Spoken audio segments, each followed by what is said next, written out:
Maharashtra bulletin, आपला महाराष्ट्र, आपली बातमी।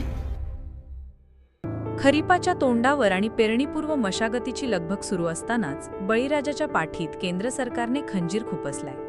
आधीच निसर्गाची अवकृपा आणि शेतीमालाच्या भावाची चिंता असताना शेतकऱ्यांसमोर डिझेलचं नवं संकट उभं ठाकलंय। कारण केंद्र सरकारच्या एका अजब फतव्यामुळे पेट्रोल पंपांवर ड्रम, कॅन आणि बाटल्यांमध्ये डिझेल देण्यास बंदी घालण्यात आली आहे।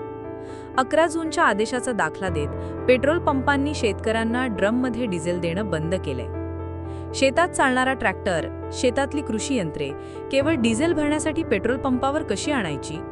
हा खर्च बळीराजाने कुठून सोसायचा? याच अजब निर्णयाविरोधात नाशिक जिल्ह्याच्या देवळा तालुक्यात शेतकऱ्यांचा प्रचंड संताप पाहायला मिळतोय। खरीप हंगाम तोंडावर आल्याने शेतकरी नांगरणी, वखरणी आणि पेरणीपूर्व तयारीसाठी रात्रंदिवस एक करतोय। पण याच वेळी सरकारने शेतकऱ्यांच्या जखमेवर मीठ चोळण्याचं काम केलंय। पेट्रोल पंपावर ड्रम किंवा कॅनमध्ये डिझेल देण्यावर निर्बंध घालण्यात आलेत। देवळा तालुक्यातील पेट्रोल पंपांवर ड्रम किंवा बाटलीत डिझेल मिळणार नाही असे फलक झळकू लागल्याने बळीराजापुरता हवालदिल झालाय। ट्रॅक्टर शेतात चालतो, पंपावर ट्रॅक्टर न्यायचा म्हटलं तर येण्या जाण्याचा डिझेल खर्च आणि वेळ फुकट जातो। त्यामुळे शासनाने हा निर्णय मागे घ्यावा, अन्यथा आंदोलन करण्याचा इशारा शेतकऱ्याने दिलाय। 3 किलोमीटर ट्रॅक्टर डिझेल घेण्यासाठी आणावं लागलं। जर शेतात ड्रम मध्ये डिझेल मिळालं असतं तर शेतात 1 तासाचं काम बी वाढवा झालं असतं आणि हा 6 किलोमीटरचा एअर माझा वाचला असता। काय वाटतं तुम्हाला? प्रशासनाने हे चुकीचं धोरण आहे? सरकारचं हे चुकीचं धोरण आहे।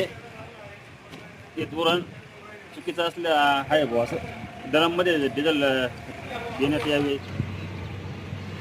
आम्हाला डिझेल पाहिजे। डिझेल पंपावर मिळत नाही। ट्रॅक्टर रस्त्यावर इथून 15 किलोमीटर अंतरावर आहे हानतपाड्याला। मग आता ते ट्रॅक्टर काय बैल लावून ओढून आणायचं का इथं? ड्रम मध्ये डिझेल देत नाही, आम्हाला पैसे देऊन देत नाही। आम्ही का फुकट मागतो का? ही शासनाची मोठी चूक आहे। शेतकऱ्याची पिळवणूक करत आहे हे शासन। काय करायचं आम्ही आता? ते बैल लावून ओढून आणायचं का?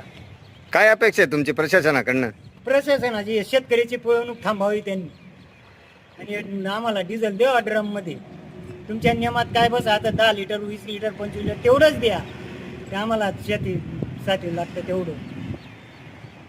आम्ही थोडं घरात साठवायला मागून राहिलो।